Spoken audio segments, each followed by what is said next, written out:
There are three gifts of God. Let us be mindful of the goodness of God. Tatlo po talaga ang regalo ng Diyos sa inyo. Hindi lang tayo mindful eh. No? Ungrateful pa nga yung iba eh. Ungrateful na in-exclude nila ang Diyos. Ungrateful that they do not care about God's will. Ungrateful na they do not worship God.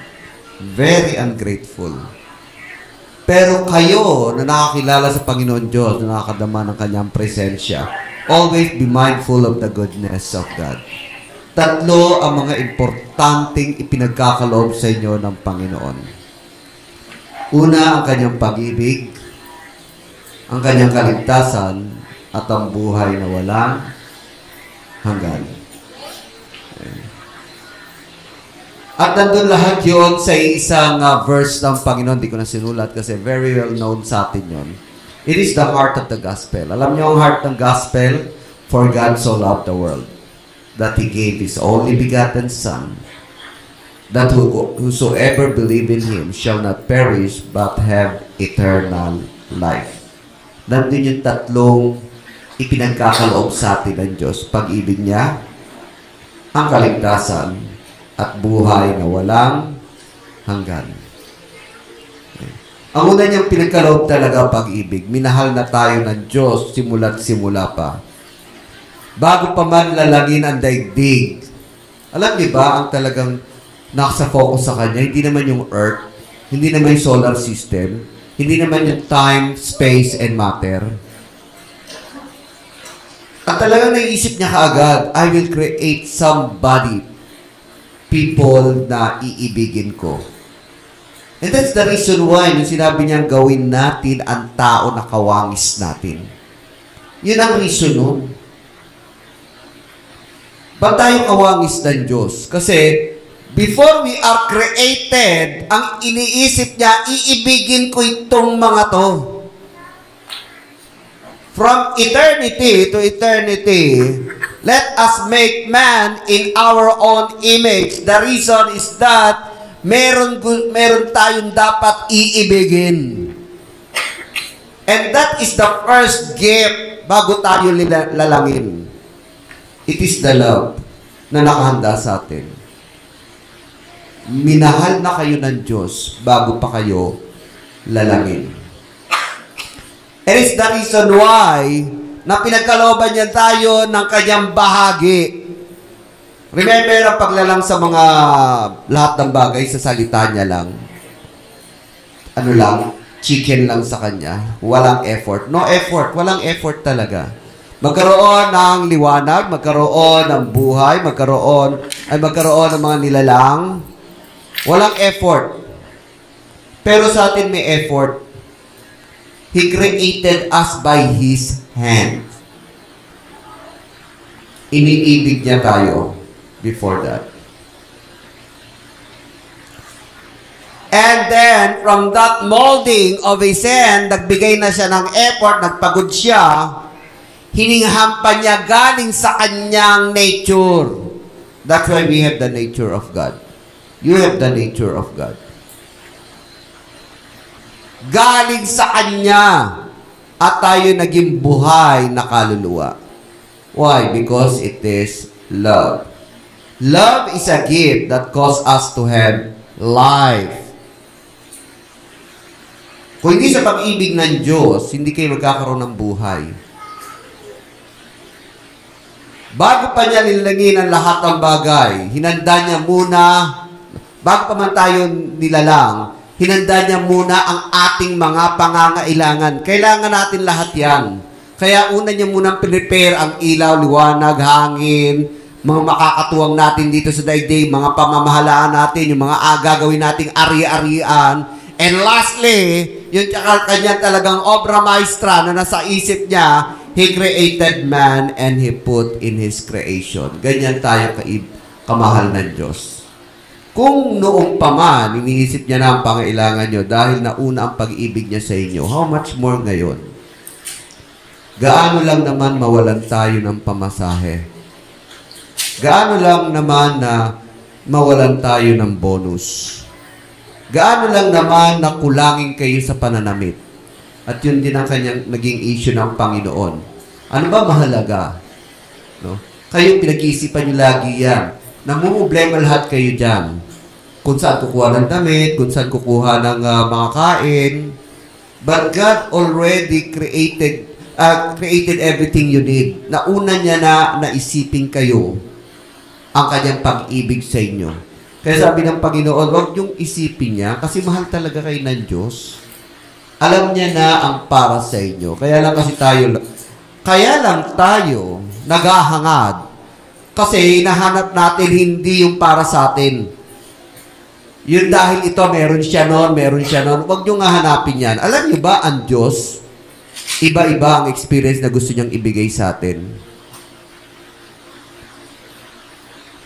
Iba ang paglalang sa atin. Iba-iba talaga. God is a God of variety. Tandaan niyo yan. Hindi yan uniforme. Kaya lang sabi nila may evolution, nag-iiba-iba. Hindi yan evolution. God really created everything different. Pati mga palad natin, iba. Even the experience you will have, iba. Iba yung magiging experience ko, iba yung magiging experience nyo. Kaya huwag kayong gaya-gaya sa kasiyahan ng iba. Kaya lang tayo kasi nalulungkot kasi gaya-gaya kayo sa kasiyahan ng iba. Meron nang ibibigay sa inyo na para sa inyo. Each of us has prepared unique experiences. Kaya expect it. Yun ang kagandahan sa nilalang ng Diyos. Hindi siya yung yung uniform. Never gagawa ang Diyos ng uniformity. Although there is unity, pero variety siya. Kaya kung ang experience si Pastor Mon ay iba sa kasiyahan niya, hindi ako maiinggit sa kanya kung meron siyang bagong kotse. No? Yun ang experience na talaga napatunayan niya. Ang Diyos yan buhay. Na talaga, nakakatuwa, nakaka-enjoy. O nasiyahan, ano? Okay? Iba yung, talaga malaking experience yun, katotohanan yun, no? Pero hindi ako maiinggit kasi meron akong para sa akin. Iba yung joy na ibibigay sa akin. Remember that God is variety. Ang importante, mahal kayo. Bawat isa sa inyo, mahal kayo ng Panginoon. And expect different experience. Mag-expect kayo ng ibang experience ng kasiyahan sa Diyos. Huwag kayong gaya-gaya, kaya lang malungkot kayo kasi gaya-gaya kayo. Inggitin kayo. May mga tao talagang pala inggitin, ano? Kung ano meron siya, gusto meron din siya. Ay, nakakasira talaga ng damdamin yan. Eh, kung ako mainggitin, nainggit na rin sana ako kay Pastor Mon. Wow, bago, EcoSport. Samantala sa akin, 1994 model. Kawasaki pa. Luma na, 10 taon na. Hindi ako makabili ng big bike. Huwag kayong may inggit. Okay. Meron para sa inyo. Okay. Eh, diba, naiinggit sa mga, pati mga pastor, nag-iinggit, pati sa mga church, naiinggit, kung ano meron siya, ganun din dapat tayo. Kung doon sila, lakas ng mga sound system nila, dapat malakas din sa sound system natin. Hindi, huwag kayong titig kasi iba ang experience na ipadadama sa inyo ng Diyos.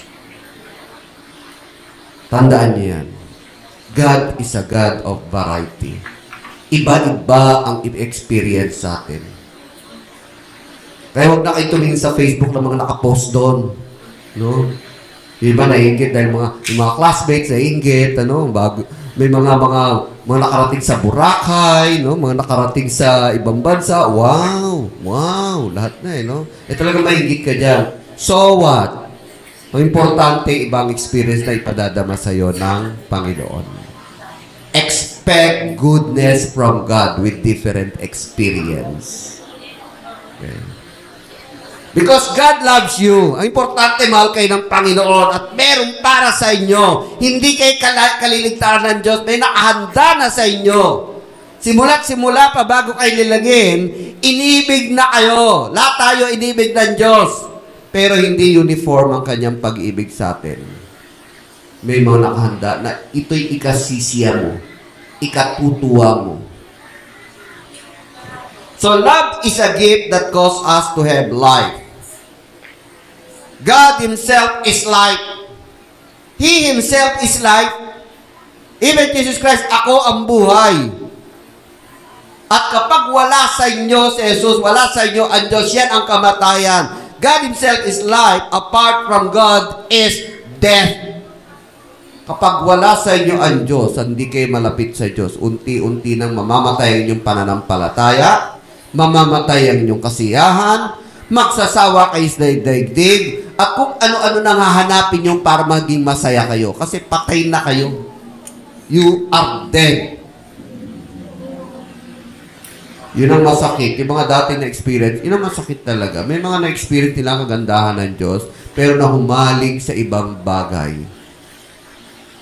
At marami kong kilalang ganyan. Nakalimutan nila ang pag-ibig ng Diyos. Nakalimutan nila ang presensya ng Diyos. Nakalimutan nila ang buhay talaga. Hindi lang nagbibigay buhay, kundi siya ang buhay. God is life. Jesus Christ is life. I am the life, sabi niya. God Himself is life. Kaya lahat ng mga tao na nawawalay sa Diyos, they are dying. They are dying. And then susunod na yun, dying in physical, dying in emotion, dying in spiritual. God Himself is life. Kaya yun ang dahilan kung bakit gusto niya tayong ibalik sa Kanya, kasi gusto niya tayong mabuhay. At ang pagbabalik niya sa atin ay ang Kanyang pag-ibig. Mahal talaga tayo ng Panginoon. God created us. The reason why God created us, it's not for display na siya'y Diyos na gumulamalala, wala siyang magawa sa buhay niya. Hindi ganon. Talagang ginawa niya tayo para ibigin. Yan ang dahilan. That's the only reason. God created us so that God would love us. Love is motivated God to create us. Yan ang dahilan.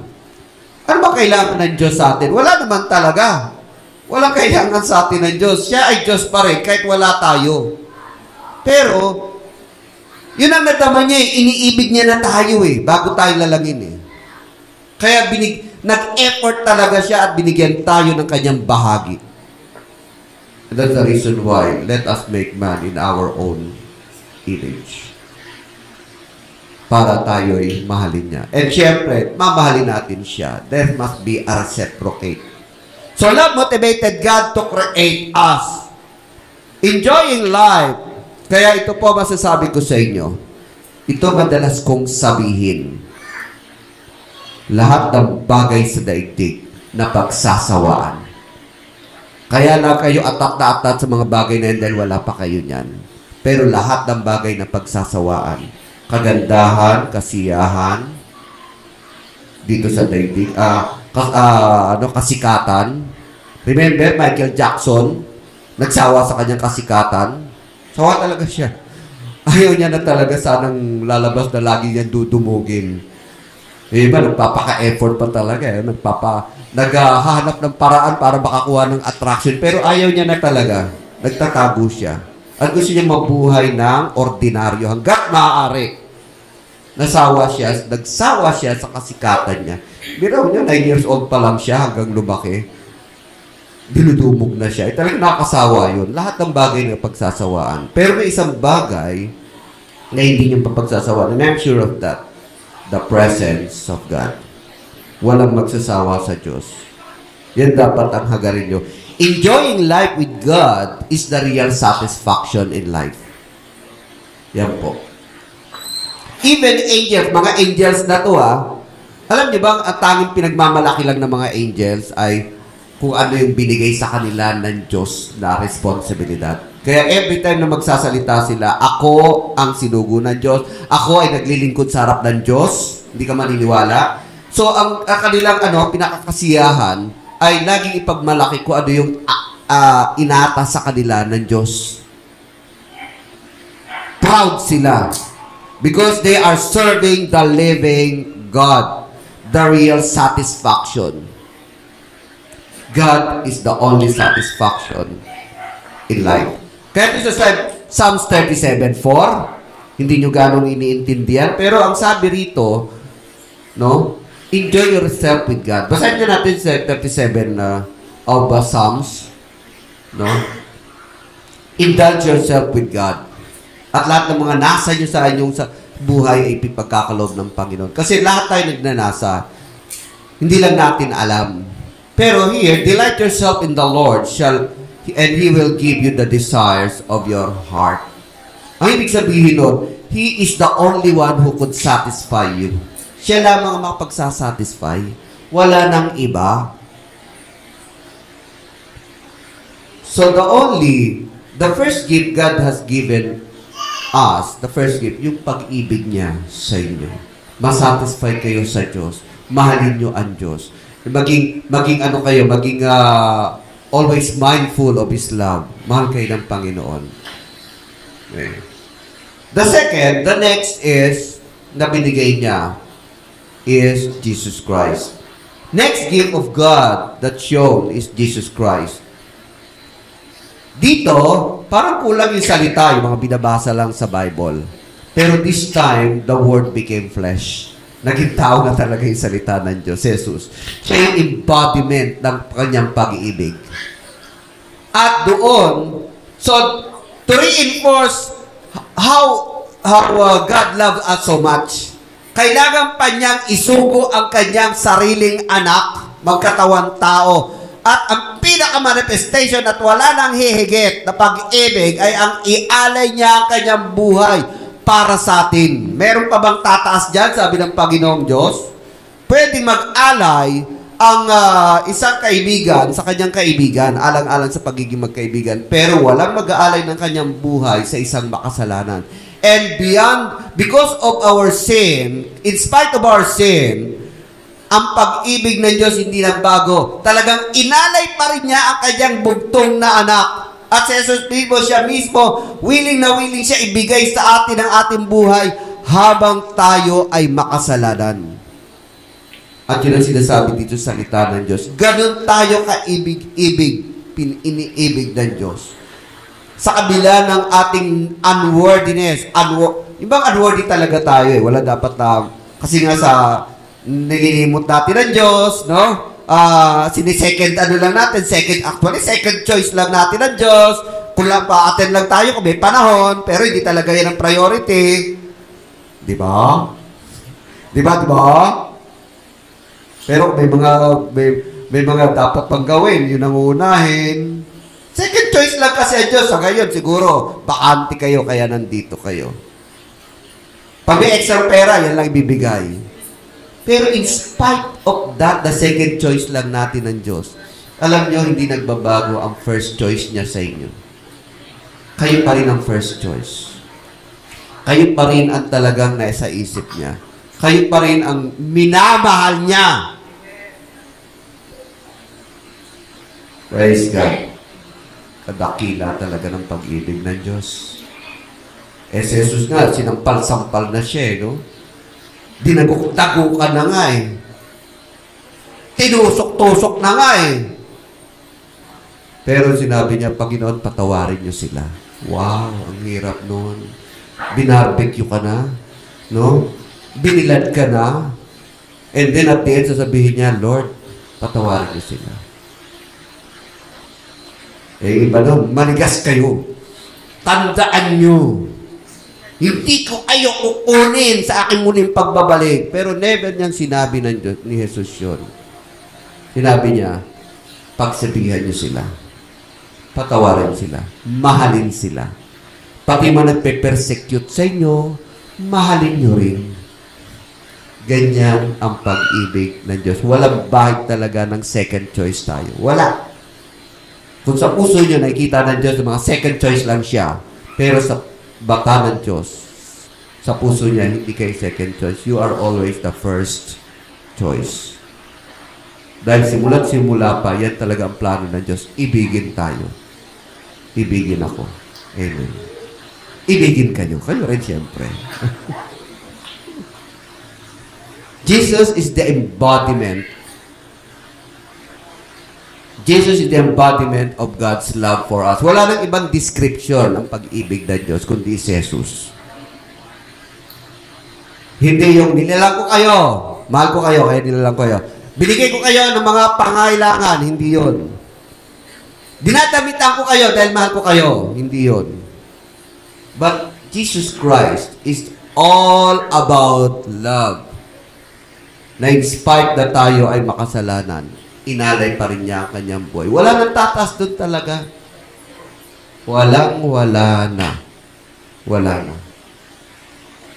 Kaya, butata ang dyablo. Butata ang mga nagsasabing walang Diyos. Maging sila mabubutata. Wala nang ibang tataas sa uri ng pag-ibig na pinakita ng Diyos, kundi ang mamatay ang bugtong na anak para sa ating kasalanan habang tayo nagkakasala pa. Hindi pa tayo nagsisisi, no, na? Walang sisihan pa yun. Later on, doon lang tayo natatas, doon lang natin naunawaan, doon lang tayo tumatanggap. God is the embodiment of... Wala na talaga, no? Wala na. And Jesus is the physical manifestation of God's love for us. Hindi nyo mayayakap ang Espiritu, ang Diyos. Mag-ianghel, di makalapit sa luwalhati ng Diyos. Hindi nyo mahihipo ang kaluwalhatian ng Diyos. Hindi nyo makikita ang kaluwalhatian ng Diyos, but it is all in Jesus Christ. Kaya nung nagsalita si Juan, nakita namin siya punong-puno ng grasya. Punong-puno ng kaluwalhatian. Nahipo nila si Jesus, nahalikan si Jesus, nayakap si Jesus. Alam nyo ba, later on, kayo rin magagawa nyo rin sa harap ni Jesus yan.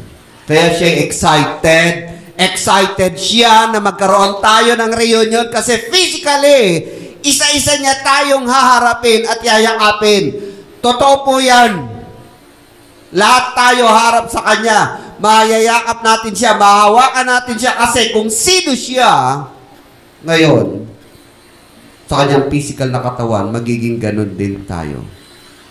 Kaya ang pag-ibig ng Diyos, ang kalwalhatian ng Diyos, this time mayayakap na, mahahawakan na, matititigan na, hindi tulad noon, talagang hindi. Because Jesus Christ is the physical manifestation who God is. Si Juan sabi niya, nakita namin siya, punong-puno ng grasya. Siguro hindi niya ma-describe, ano? Yun lang sinabi niya, punong-puno ng grasya. And very fortunate si John the beloved na nayakap niya, nakatabi niya sa pagtulog, no? Nasundan niya si Jesus. Pero ganun din mangyayari sa atin. Because God loves us, talaga nagmanifest na siya kung sino siya in a form of Jesus Christ. Jesus is the physical manifestation of God's love for us. And lastly, of course, hindi naman lahat, dahil sa lahat naman ay pinatawad na talaga, no? Pero ang problema, yung mga hindi magre-respond, hindi maniniwala. Kasi meron dong, condition Binigay na ng Diyos ang kaligtasan, pinatawad na tayo. Subalit, ang lahat lamang ng maniniwala sa Kanya, ang pinagkalooban ng buhay na walang hanggan. The third, coming pa. Why? Ba't coming pa? Kasi this time, it elicits our responsibility. Kailangan may responsibilidad kayo. Hindi lahat talaga. Yun lamang magre-respond. Third gift of God, which is coming pa lang, is the eternal life. A gift of promise to prove our worthiness of God's gift. Alam nyo, ang pag-ibig ng Diyos, bagamat libre, ang Diyos naghahangad din ng sukli. Naghahangad siya ng sukli. Unfair naman sa Diyos kung one way lang ang pag-ibig. There must be a reciprocal love. Kaya nga, inibig na tayo ng Diyos, bago pa man nilalang tayo, at inibig pa rin tayo ng Diyos sa magitan ni Kristo nung siya'y namatay sa krus, subalit yung third, hindi na para sa lahat. Naghihintay siya. Depende sa pag-respond niyo. This time, the eternal life is given to those who are faithful. Eternal life is given to those who will respond. The third gift, illicit responsibility. So the third gift of God, which is eternal life, a gift of promise, to prove our worthiness. Kayo ba'y worthy? Every gift is only for the worthy. Every gift is only for those who would accept. Ang regalo, hanggat hindi yan na tinatanggap, hindi regalo para sa Kanya. Maging ang donasyon. Sa legal practice, kahit i-donate yan sa isang tao, subalit hindi niya tinanggap, walang effect ang donation. Kailangan merong kasulatan ding tinatanggap niya. The same way with God. As long as you do not accept the goodness of God, as long as you do not believe, as long as you do not respond to His goodness, as long as you do not show your worthiness, worthy ka ba? Loyal ka ba para sa Kanya? There is always a response. The love of God is not for you. Sinayang mo lang ang pag-ibig ng Diyos, sinayang mo lang yung dalawang unang binibigay sa'yo, sinayang mo lang ang iyong kaligtasan. The third gift is to prove your worthiness. Kaya nga, incoming pa yan. Only for those worthy. God's gift promise elicit our responsibility kasi gusto niya makita kung responsable kayo eh. God's gift of promise elicit our responsibility to show our true response to God's love. Walang pag nagmamahala na isa lang ang nagmamahal. Kaya nga nagmamahalan eh. Nakita na ba kayo noon? Unfair. Taka hindi talaga tunay na pag-ibigan yon. Ang pag-ibig ng Diyos kailangan may response. Ang isang mag-asawa, hindi tunay na mag-asawa kapag isa lang ang nagmamahal. Yung isa pariwara. Yung isa hindi naman talaga dry na dry. Ay mabuti pa talagang wag na silang pagtuluyan. Dahil ang pag-ibig ay kailangan two-way lagi yan. Ngayon, pwede yan, sa walang buhay, ibigin mo ang building na to, one way yan. Iba niya, hindi naman umiibig yan, walang buhay yan. Ibigin mo ang kotse mo, kaya yakapin mo, tabi mo sa higaan mo. Okay lang, one way yon kasi wala naman damdamin yon. Pero kung pareho kayo may damdamin, kailangan ng Diyos ang damdamin mo.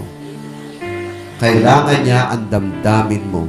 That is shown in your responsibility. God's gift, promise, elicit our responsibility to show our true response to God's love.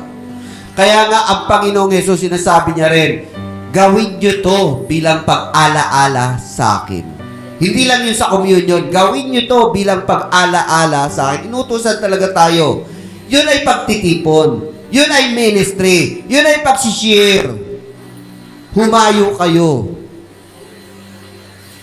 Sa Hebrew, sabi ron, huwag niyong kalimutan ang pagtitipon. Yung iba naman sinasabi, hindi ako nakakalimut sa Diyos, pero gabi-gabi nanonood ng BTS, kinabukasan, di na umaattend dahil nga puyat na. O di kaya, naabala. Alam nyo, huwag niyong sabihin Kristiyano kayo kung hindi kayo umaattend dito. Dahil tulad ng isang estudyante, pinagmamalaki niyang estudyante pero hindi naman pumapasok sa eskwelahan, hindi yung estudyante. Pinagmamalaki niya siya ay sundalo, subalit hindi naman sumasama sa kampo, hindi pumapasok sa kampo, hindi nagre-report, hindi yung sundalo. How much more sa kalooban ng Diyos? Huwag niyong sabihin Kristiyano kayo kung hindi naman kayo umaattend, sumasama sa gawain sa church. Niloloko niyo lang ang sarili niyo. God wants a responsibility coming from you because God loves you. There must be a two-way of love. Minahal kayo ng Diyos, niligtas kayo ng Diyos, bibigyan kayo ng buhay na walang hanggan, subalit ipakita niyo kung talagang worthy kayo. So the third part of His gift, illicit responsibility. To show your response to God. And that's three gifts of God to us. Tayo lahat magsitayo.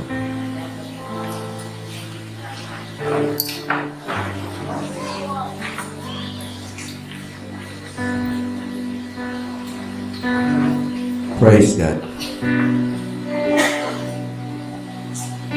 Purihin ang Panginoon. Hallelujah. Hallelujah. Hallelujah. Isa sa mga signs sa muling pagbabalik ng Panginoon ay hindi naman ang kaguluhan. Muli na babalik ang Panginoon. Ang tunay na signs ng Panginoon kapag marami na nanghihinawa, marami na ang natutulog. The thief will come to steal kapag tulog na daw ang mga nasa bahay. And Jesus Christ return, ang pagbabalik ng Diyos ay hinahalin tulad sa isang magnanakaw sa gabi. Babalik si Jesus sa panahon, relax na ang lahat. Nang hinawa ng lahat. Nakakalimot na ang lahat. It will be a sudden return na hindi nyo alam, tulad ng isang magnanakaw. Hinihintay lang matulog ang may-ari at saka siya papasok. The same way, Jesus Christ, darating siya sa panahon na ang lahat ay sawa na sa paghihintay. Huwag nawa kayong magsawa sa Panginoon Diyos. Remember the gift. Always be mindful of His love. Always be mindful. Always be mindful of His salvation. Always be mindful of the third gift. God will give you eternal life. To be with Him. Gusto niya makakasama niya yung mga faithful sa Kanya. Gusto niya makakasama yung talagang umiibig sa Kanya. Gusto niya makasama yung talagang naghihintay sa Kanya. Panginoon, salamat, O Diyos. Lord God, You love us ever since, O God, bago ko pa nilalang, inibig Niyo na kami. Panginoon, itanim Niyo sa kanilang puso't isipan ang pag-ibig na yan.